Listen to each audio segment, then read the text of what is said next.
Hello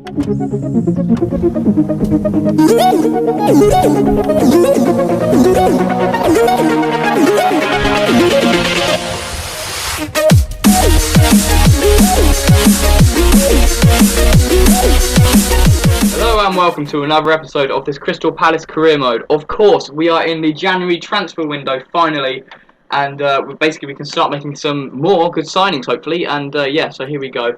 The matches we have in the transfer window is Aston Villa, Watford, Swansea in the Capital One Cup semi-final, Burnley. We don't actually play Tottenham because that was rescheduled.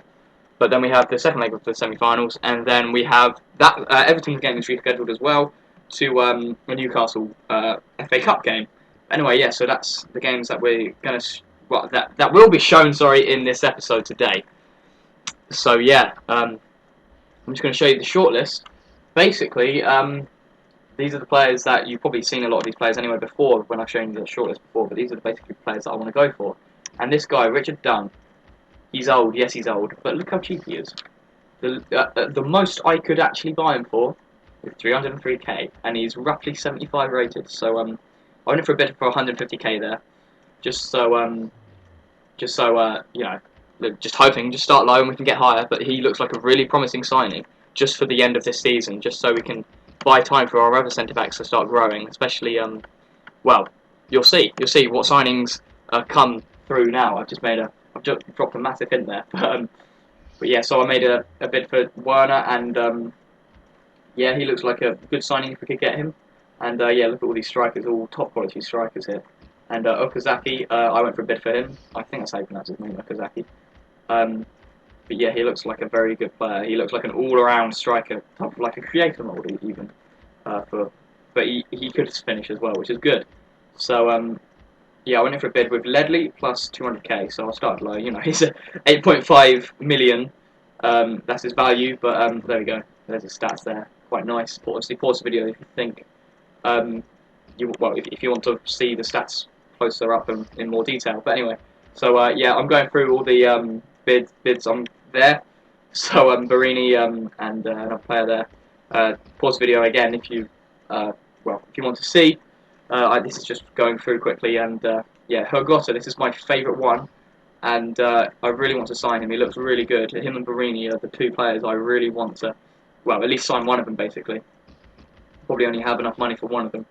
So yeah, that's good so far. But anyway, I wanted to request some funds, so I went in for a bid of, I wanted to ask for 6 million, and let's hope the board actually give me this, because 6 million would be a lot, make a big difference. But anyway, let's get into the game, against Aston Villa. And yeah, this is a pretty boring game really, nothing much happened. It was, as you can see, the highlights so far are just tackles, and what a save though by Guzan though, right in his face. That was Correa having a shot there, and there's Suarez making a good tackle. This was end-to-end football, this game. But yeah, Balassi so close to equalising, going one goal up. When I shot this, I thought this was going in, but you can see the frustration on his face. He thought it was as well, but didn't quite. He's good at doing the finesse shots. Yeah, there's Chung Lee doing some skill and going for goal, but actually I'm so glad you didn't see that, because he absolutely, he missed it by about 5 metres, missed the goal by about 5 metres, and he was pretty much, he's in the box, put it that way, so that was unacceptable. But it was his weak foot, but I suppose he was off balance, but, oh well, there's Benteke's chance that went over, and Zaha with some skill. Here we go, what a save this was by Scuffet. It was curving into the goal, as in towards him, but he did well to get down and to hold the ball there, to recover. And yeah, I'm really preferring Scuffet over Hennessy. So yeah, it was really, really good basically, for Scuffet anyway. So yeah, and right, so Chung Lee more skill, and yeah, that's pretty good. Yeah, so that was full time though. I mean, we drew away, so it could be worse, but not too bad to be honest. So yeah, let's the man of the match was Scuffet, of course. 8 saves. Guzan making 7 saves, so Guzan nearly sold it from him. But yeah, the transfer offer we got, 4 million, so that's decent. Oromeo was only out for 5 days, he got injured that game. So that's alright. And this guy, Brooks, he looks like a really good signing. So, yeah, I'm looking forward to that. And this guy, Ian, uh, he looks good. I just want to buy him. He looks like a good player. I believe he's around the high 60 rated. 20 years old. That's very good for the Crystal Palace standard I'm looking for. So, so yeah, it's Franco De Santo went in for a bid for him, and also Sissoko. Sissoko was a very, very optimistic bid. If we can get him, it will be next season. I just thought I'd try and do that. But anyway, Doncaster put a loan offer in for Kettings, so Chris Kettings, I think that's how you say it. So good luck Kettings on his loan period. 22 years old, so let's hope he does well there. Likelihood is that he probably won't ever play for me properly anyway, as in a competitive, really competitive game.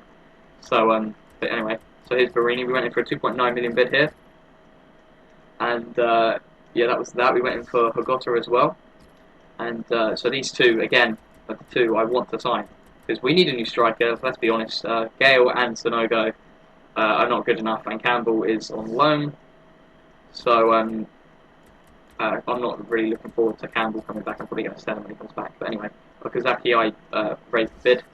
But anyway, Perez as well, and there you go. Hertha is accepted from Mönchengladbach, 2.2 million for Brooks. So I actually went and made a higher bid for Perez there. That was the highest I was going to go. But then I went into the Brooks bid, so to speak. So and I raised my bid a bit, but I really need to be careful here because I do not want to go all out on just a centre back that I don't particularly need, but he looks really good. So you know, he's probably my estimate. He's probably around like a 72 rated player, so he would fit in straight away. But yeah, that's that. Anyway, Ian, I went in for a higher bid, 1.5 million, and his value, sorry, is 1.6. Yeah, and I went for a higher bid for Franco De Santo because anyway, both Schalke and Werder Bremen both said we want more. Anyway, Liverpool accepted, so I did that for Barini on his contract, and same thing for Mönchengladbach, so I did that on his contract as well.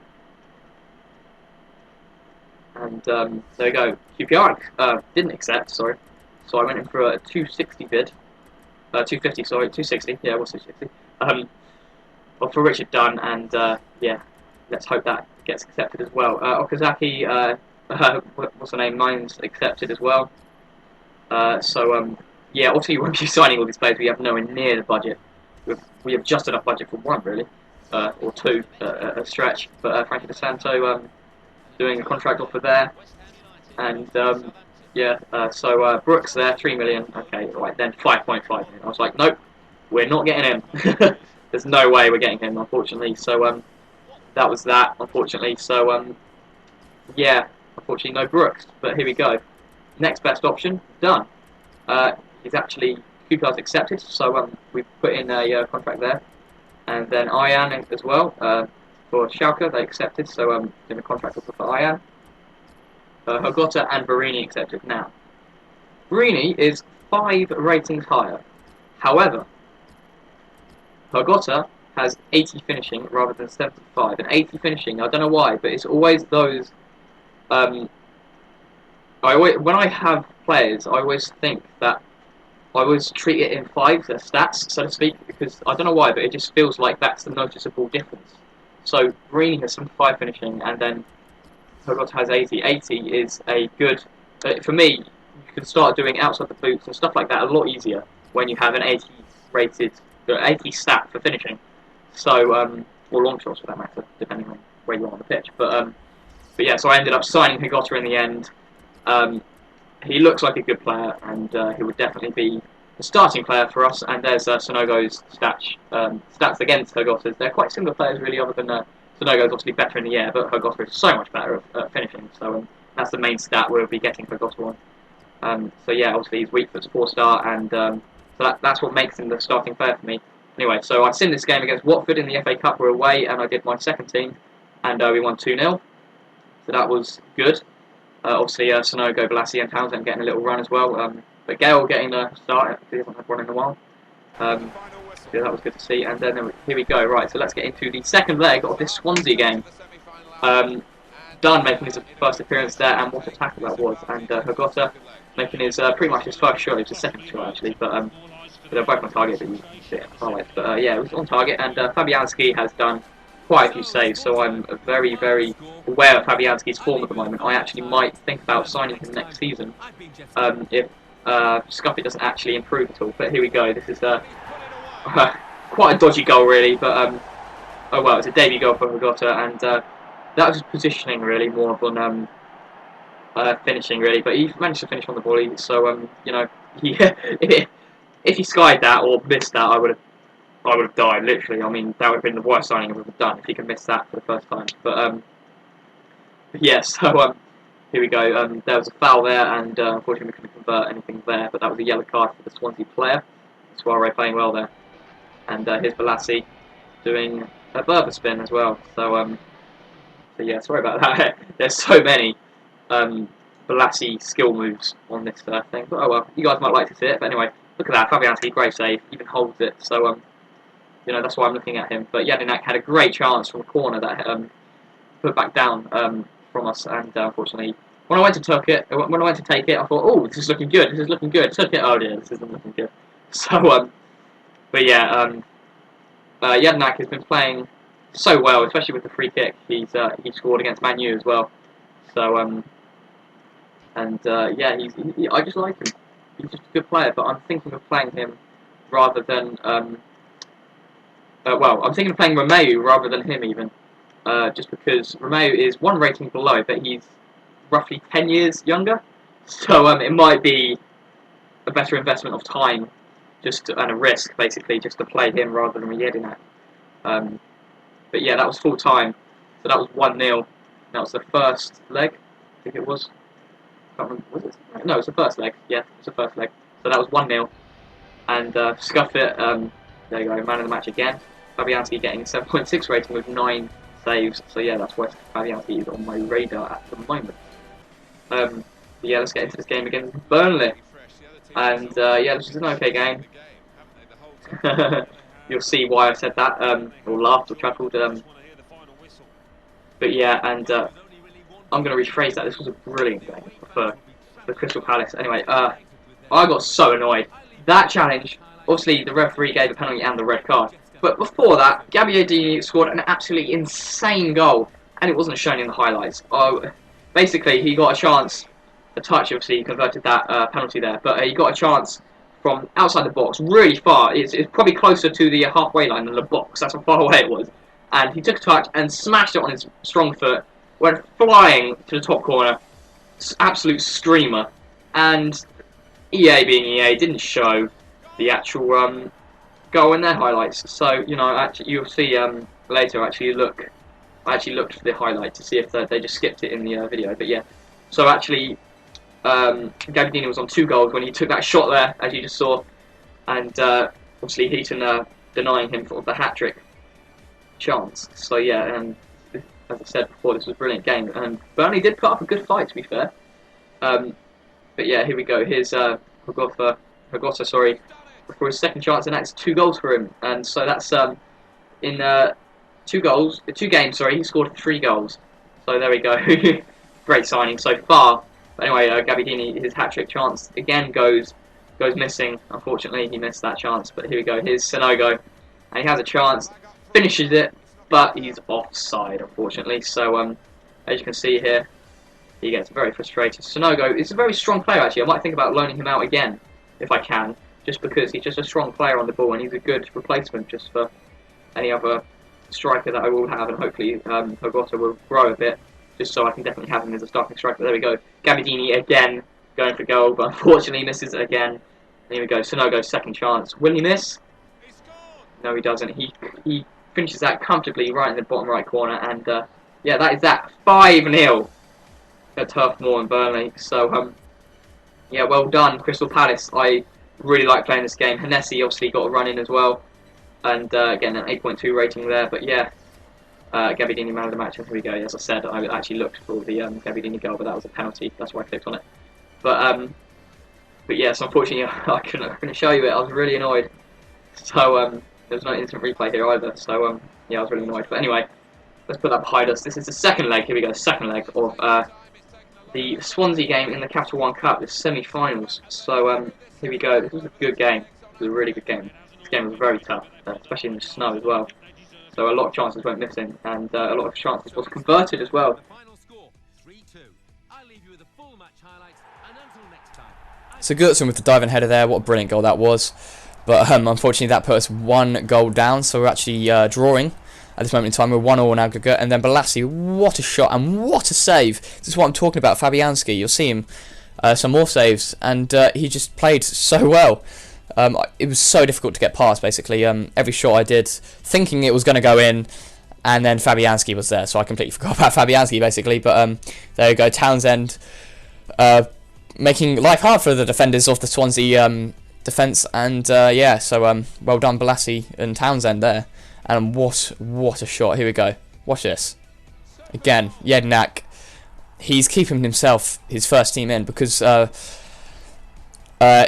he's the captain for a start, but yeah, and there's obviously Balassi's chance there, but he's the captain for the start, Jedinak, and Romeo's only 1 rating behind. He's 73 rated, whereas Jedinak is 74, so I wanted to start starting Romeo because he's just younger, and to get his rating up more, basically. And there we go. There was a chance for Jedinak again, and Hurgotta watched it go wide as well. But I think it was one of the EA things. If you take a shot, another player cannot shoot from that shot if it goes across their path. But there we go. What a shot there! What play even? It was great. What a save again. But yeah, that's another goal. So actually, we were 2-1 down on aggregate now. So I was starting to worry a bit, and I put on a few players to try and make a good substitution. But yeah, 3-1 or 3-2 I think it was actually now. But there we go. What a save. I had a penalty, and Fabianski saved it. I mean, what a save that was. Look, he tipped it onto the crossbar, but it didn't look like a realistic save, to be honest. But yeah, there's Correa, and we needed the away goal, and look at that. 3-all in aggregate now. So yeah, actually I messed up the goals there, but it was 3-2 in the end this game, but 3-all on aggregate. So yeah, Fabianski getting deservedly man of the match, and there we go. So this is the end of the episode. I simmed the Newcastle game. Anyway, we won 1-0. Thank you so much for watching. I've been mgoff1200. I will see you again soon.